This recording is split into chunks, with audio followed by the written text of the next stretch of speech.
desde hace mucho opté por no hablar de números, Ajá. porque desde hace unos años hay distintas organizaciones, e inclusive hay un registro nacional de femicidios, y las cifras siempre difieren. No obstante, tenemos que decir que son cifras muy altas. Y aunque no fueran altas, aunque sea un solo femicidio por año, es una vida humana de una niña, de una mujer o de mujeres de la disidencia que se pierden producto de la violencia machista y la desidia del Estado. Ajá. Bien, cuando decís desidia del Estado, a mí me gustaría que profundicemos un poco, porque, bueno, en este programa se trata mucho siempre sobre la ley de género y hablamos permanentemente del tema de la violencia de género, de la educación sexual integral, de todo lo que falta, digamos, pero también de todo lo que tenemos, ¿no? Y tenemos una cobertura legal de alguna manera mejorada e inclusive en la mano. ¿Qué es lo que pasa con el Estado? ¿Por qué seguimos teniendo estos casos de femicidio? Bueno, cuando hablamos del Estado tenemos que decir que hablamos del Poder Ejecutivo, que hablamos del Poder Legislativo, del Poder Judicial, Ministerio Público, Defensoría de Menores y de las fuerzas de seguridad. Yo, en realidad, no tengo una explicación de por qué aumentan los casos de violencia, de todas las violencias, que en algunos casos tienen el peor final que el femicidio, que es el asesinato de niñas, mujeres y disidencia por su condición de género. Y me mata el eco. Ay, a ver, vamos a ver si Pablito Guitián, nuestro operador, lo puede. El tema es que es cierto. ¿Me están escuchando?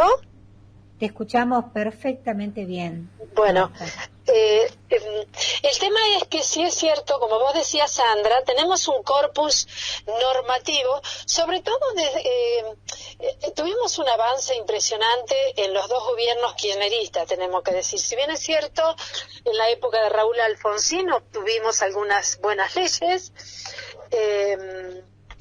durante los dos gobiernos kirchneristas tuvimos un avance normativo histórico, pero lamentablemente luego aplicar esas leyes en el territorio se nos hace muy pero muy complicado.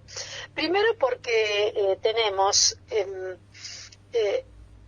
muchos efectores y efectoras de justicia que hacen prevalecer sus principios morales, entre comillas, sus creencias religiosas, al momento de primero, tomar las denuncias, luego pedir el requerimiento a juicio, requerir la elevación a juicio, y luego ver cómo se transita el juicio y hasta los fallos. Es un camino muy complicado.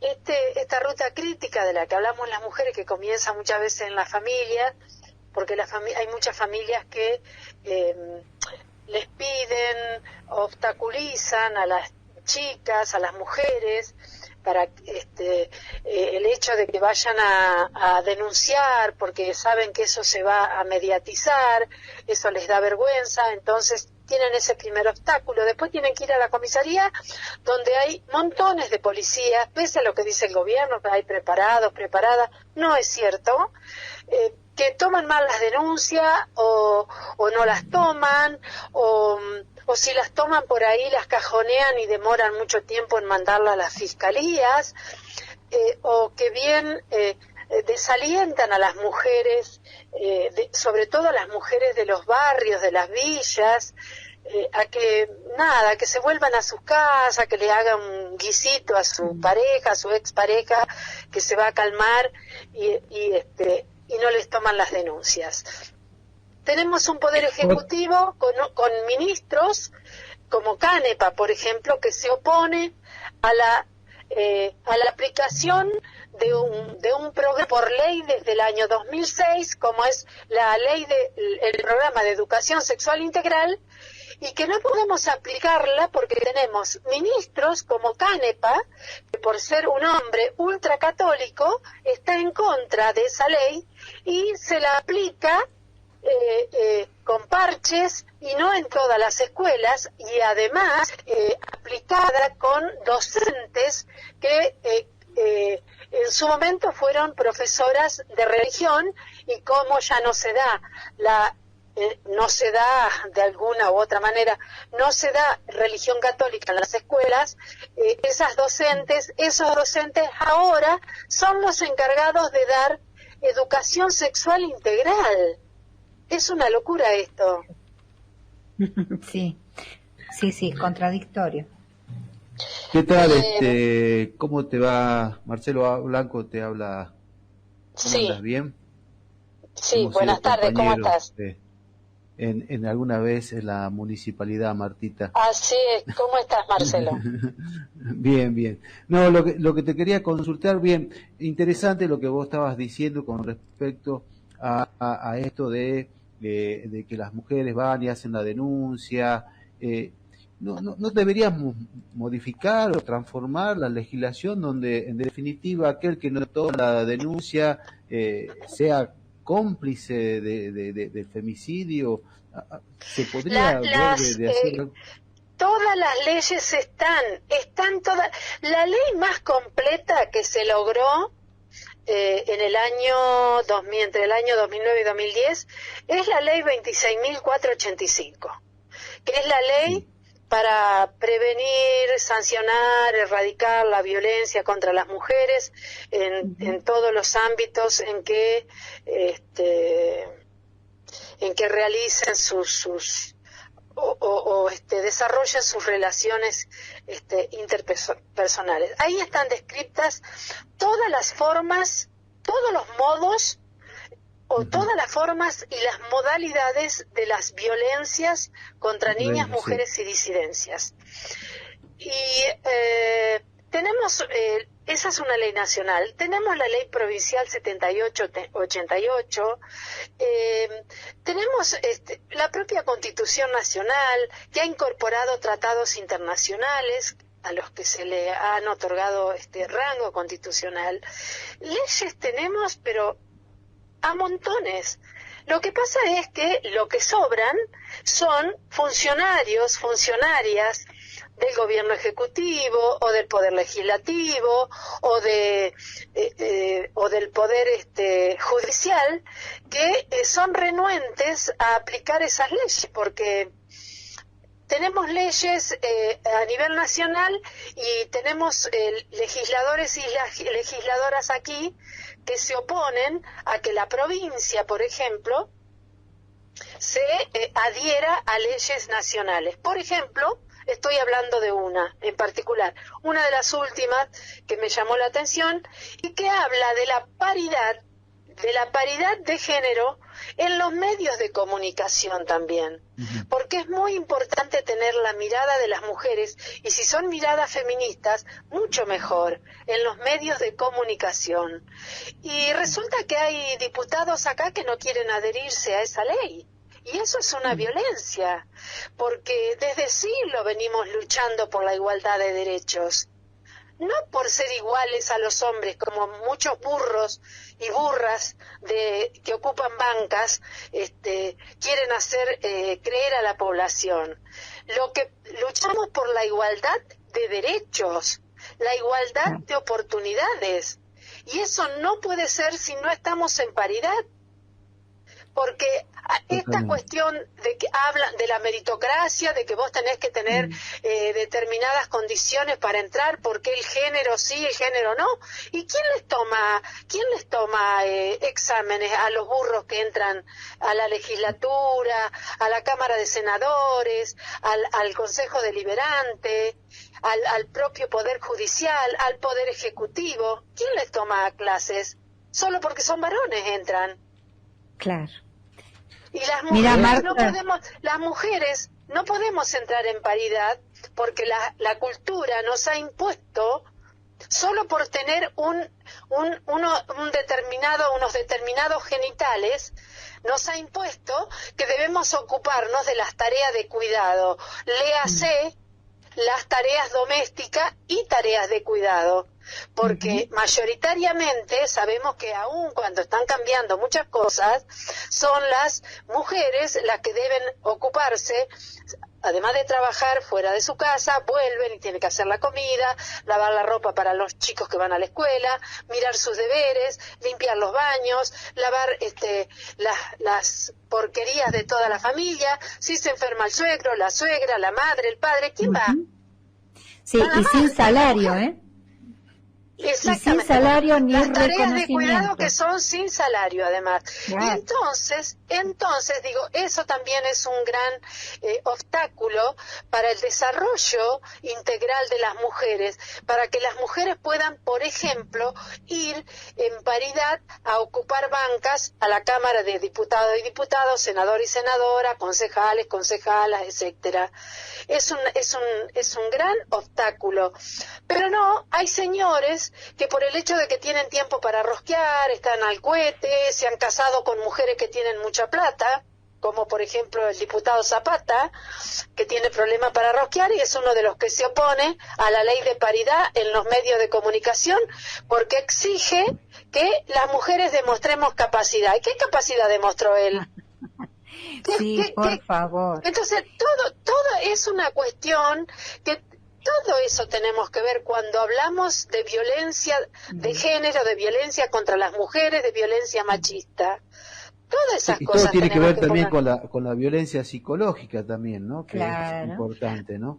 Porque Pero cuando obvio. hablamos de violencia, no únicamente hablamos de que el hombre atente contra la integridad física de la mujer, sino también en su forma de hablar, en su forma de expresarse, en cómo le dice las cosas, cómo insinúa. Cuando hablamos de violencia física, de violencia contra la integridad sexual, psicológica, económica, patrimonial, institucional, mediática, simbólica. Hay un montón de tipos de violencias que están bien establecidas en la ley 26.485.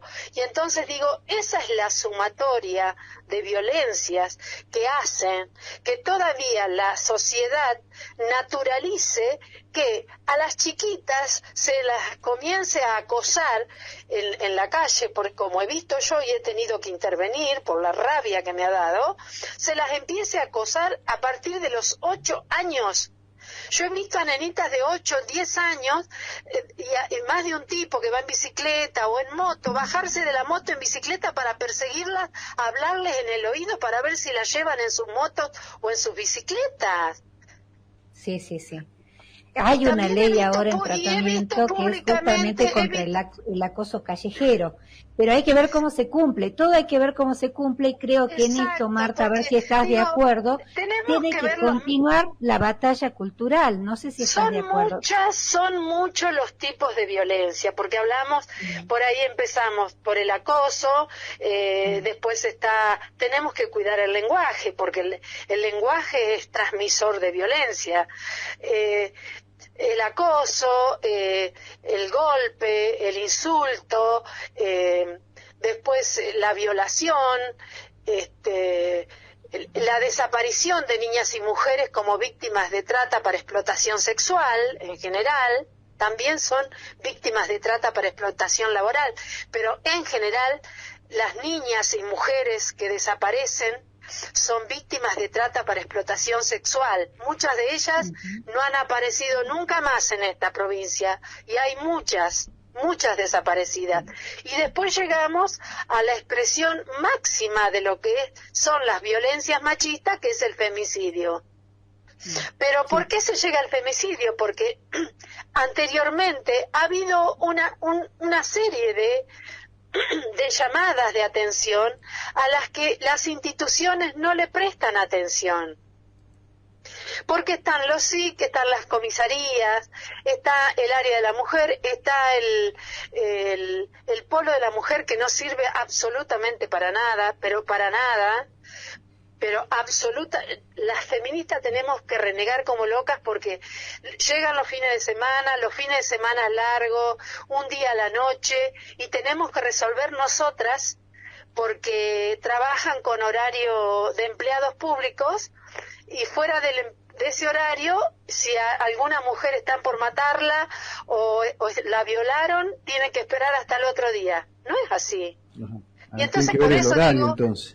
las feministas estamos agobiadas, pero agobiadas, porque no tenemos estructura, y muchas mujeres, inclusive del interior, como no tienen respuesta, nos piden a nosotras auxilio, y como somos militantas y con conciencia, salimos a resolver, y estamos realmente agobiadas y hartas, porque vemos que el gobierno, por ejemplo, gasta ingentes sumas de dinero, millones de pesos. Una de las cuestiones que hemos salido a discutir seriamente es los millones de pesos que le dieron a Emiliano Durán para que ocupe una banca en el Senado, desde donde nos va a seguir agrediendo y votándonos en contra, porque es un misógino, es un racista, es un hombre discriminador y violento, y se gastaron millones, pero resulta que cuando tenemos una familia en la calle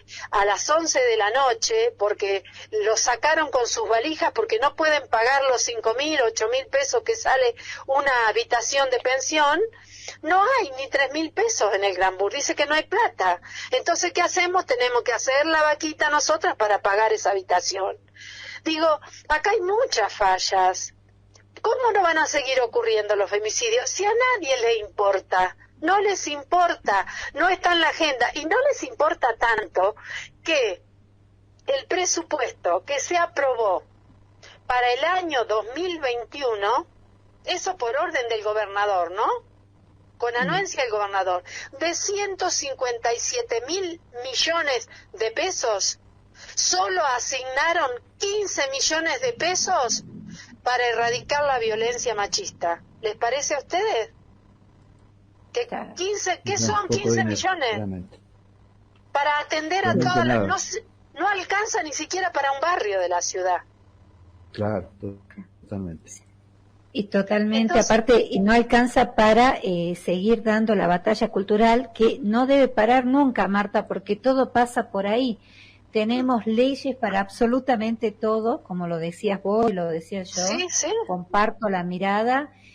Hay un movimiento de género permanente, observatorio, polo de la mujer, hay absolutamente de todo. El problema acá es que la mirada cultural no se ha modificado. Te pongo un ejemplo ya casi al cierre. Vos sabés que hace poquito fue a hacer una denuncia que nada que ver, una exposición en realidad, una comisaría acá barrial, ¿no? Y salió el policía y me dice, señora, ¿usted está denunciando contra su marido? Me dice, ¿no? Yo no le digo nada que ver, es una exposición por tal tema. Y me dice, la felicito, porque acá todo el día recibimos un montón de locas que vienen a denunciar. Claro. Te digo, pero textualmente, ¿no? Una barbaridad. Yo, la verdad que no. Además hay una cosa, quienes hemos ido alguna vez, hay otras compañeras que fueron muchas veces, pero algunas pudimos ir una que otra vez a dar alguna charla, alguna capacitación a comisarios, comisarias, a policías.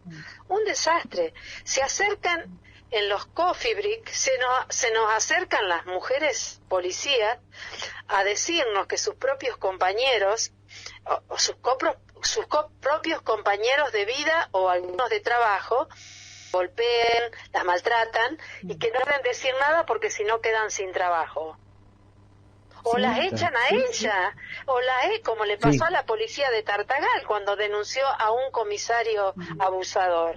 Entonces digo, ¿cómo no vamos a tener tantas miles de denuncias tenemos al mes? Claro. Miles de denuncias. Total. ¿Cómo no va a haber femicidios si no tenemos políticas públicas para erradicarlas? Si tenemos un hombre como Pulleiro, que es un milico negacionista, negacionista, que no tiene idea de nada y que lo han puesto para que genere políticas públicas para erradicar la violencia de género. Y ponen a una ministra que no le conocemos la voz, como es Mónica Figueroa, Desarrollo Social, para que haga asistencialismo. No necesitamos asistencialismo, necesitamos políticas públicas para erradicar, de educación. Necesitamos el asistencialismo, por supuesto, pero antes de que se produzca la violación, antes de que se produzca el femicidio. No después, que cuando matan a una chica, después que hizo 3 denuncias, van y le tiran a la familia 4 bolsones de comida.